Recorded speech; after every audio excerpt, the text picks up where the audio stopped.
ನಮ್ಮ ಜೀವಮಾನದಲ್ಲಿ ಇಷ್ಟು ಒಳ್ಳೆ ಪ್ರವೇಶ ಕೊಟ್ಟದ್ದಿಲ್ಲ. ನಾವು ಬರುವಾಗಲೂ ಪಾಪ ಭಾಗವತದ ನೊಂಜಿ ಹೆಚ್ಚಾಗ್ತದೆ ಅಂತ ನಂಗೆ ಮೊದಲೇ ಗೊತ್ತಿಲ್ಲ. ಆದ್ರೂ ಇವತ್ತೇನೋ ನೀವು ದೊಡ್ಡ ಮನಸ್ಸು ಮಾಡಿ ಗಂಭೀರದಲ್ಲಿ ಅದರಲ್ಲೂ ಶೈಲಿ ಏನ್ ಚಂದ. ದೇವರ ಪ್ರವೇಶ ಅಂತ ಲೆಕ್ಕ ಹಾಕಿ ಹೊಡೆತ ತಕೊಂಡ್ಬಿಟ್ಟೆ.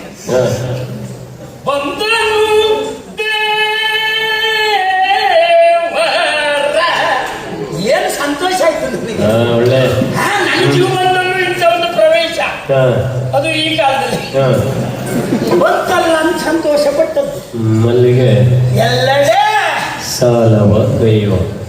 ನೀವೇನು ಕೊಟ್ಟು ಹಾಳು ಮಾಡಲಿಲ್ಲಲ್ಲ ಬಾಬು. ನಾನು ನಿಮ್ಗೆ ಮತ್ತೆ ಅವ್ರಿಗೆ ಪ್ರಸಂಗ ಯಾಕೆ ಅಲ್ಲ, ನಾನು ಇವಾಗ ಕೇಳ್ತೇನೆ, ಸಾಲ ಮಾಡೋದು ಯಾರು? ಯಾರು ಮೂಲ ಎಂಥದ್ದು ಇಲ್ಲದೆ ಹೋದ್ರು ಅದು ವಿಶೇಷ. ನಿಮ್ಮಪ್ಪೈ ಮಾಡಿಟ್ಟಾಗ ನಮ್ಮಪ್ಪೈನೂ ಮಾಡಿಟ್ಟಿದ್ರೆ ನಾ ಸಾಲ ಮಾಡ್ತಿರ್ಲಿಲ್ಲ. ಎಂತ ಮಾಡುವ, ನಮ್ಮ ಹಣೆ ಬರ ಅದು ಒಂದುಂಟು. ಸಾಲ ಮಾಡ್ತಾನೆ ಅನ್ನುವ ಒಂದೇ ಕಾರಣಕ್ಕಾಗಿ ನೀವು ನಮ್ಮನ್ನು ಕಡಿಮೆ ಮಾಡ್ಲಿಕ್ಕಿಲ್ಲ. ಯಾಕೆ ಹೇಳಿ, ಸಾಲ ಮಾಡ್ಲಿಕ್ಕೂ ಒಂದು ಯೋಗ್ಯತೆ ಬೇಕು. ಎಲ್ಲರಿಗೂ ಆಗ್ತದ? ಯೋಗ್ಯತೆ ಬೇಕಪ್ಪ. ನಮಗೆ ತಾಪತ್ರೆ ಉಂಟು ಅಂತ ಕಾಣಿಸ್ಕೊಂಡು ಹಣ ಕೇಳುವುದಲ್ಲ ನಾವು. ಅದು ಗುಟ್ಟು. ಏನೋ ಒಂದು ತೊಂದರೆ ಅವಘಡದಲ್ಲಿ ಬಿಟ್ಟು ಬಂದ್ಬಿಟ್ಟೆ, ಆಕಸ್ಮಿಕ ಇರಲಿ, ಎಷ್ಟು ಒಂದು ಸ್ವಲ್ಪ ಉಂಟಾ ಕೇಳುವುದು. ಕೇಳುವಾಗ ಉಂಟಲ್ಲ, ಆ ರೀತಿ ಜಾಗ್ರತೆ ಮಾಡ್ತೇನೆ, ನಾ ಪಡ್ಕೊಳ್ತೇನೆ. ಸಾಲ ಮಾಡಿದ್ದು ಹೌದು, ಹಾಗಂತ ಸಾಲ ಮಾಡಿದೆ ಎನ್ನುವ ಕಾರಣಕ್ಕಾಗಿ ಅಪವ್ಯಯವ ಏನೇನೋ ಮಾಡಿ ಸರ್ವನಾಶ ಮಾಡಿದಂತ ಲೆಕ್ಕ ಹಾಕ್ಬೇಕು. ನಮ್ಮ ಪ್ರಾರಬ್ಧ. ನಮಗೆ 4 ಜನ ಹೆಣ್ಣು ಮಕ್ಕಳು. 4 ಜನ. ನಮ್ಮ ಅಪ್ಪ ನಿಂಗೆ ಪುರುಸೋತ್ತಿತ್ತು. ಮೊದಲು ಹುಟ್ಟ ಸತ್ತೆ. ಏನು ಪ್ರಪಂಚದ ಬೆಳಕು ಕಂಡೇನು ಅದ್ಭುತ ಬದಲಾವಣೆ ಅಂತ ಲೆಕ್ಕ ಹಾಕ್ನೋ ಏನೋ.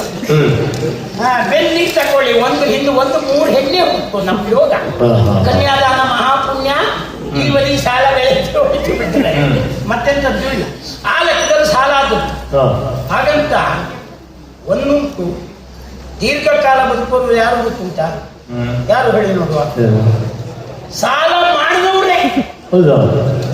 ನಿಮ್ಗೆ ವಿಷಯ ಇಲ್ಲ, ಕೊಟ್ಟವ್ರು ದಿವಸ ಕಟ್ಟಿ ಇರ್ತಿದ್ರೆ ಅವಗೊತ್ತೆ ಅಂತ ಆಗೋದು.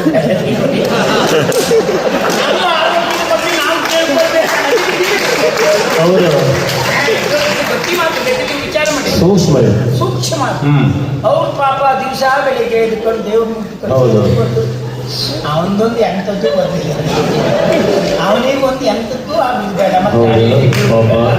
ಹೀಗೆಲ್ಲ ಬೇಡ್ಕೊಡ್ತಾರೆ. ಯಾಕೆ ಪಾಪ ಕೊಟ್ಟವ್ರಿಗೆ ತಕೊಳ್ಬೇಕು ಉಂಟಲ್ಲ, ಕೊಟ್ಟವ ಕಾಡಲ್ಲಿ ತಗೊಂಡವಂಥದ್ದು ವೀರಭದ್ರ.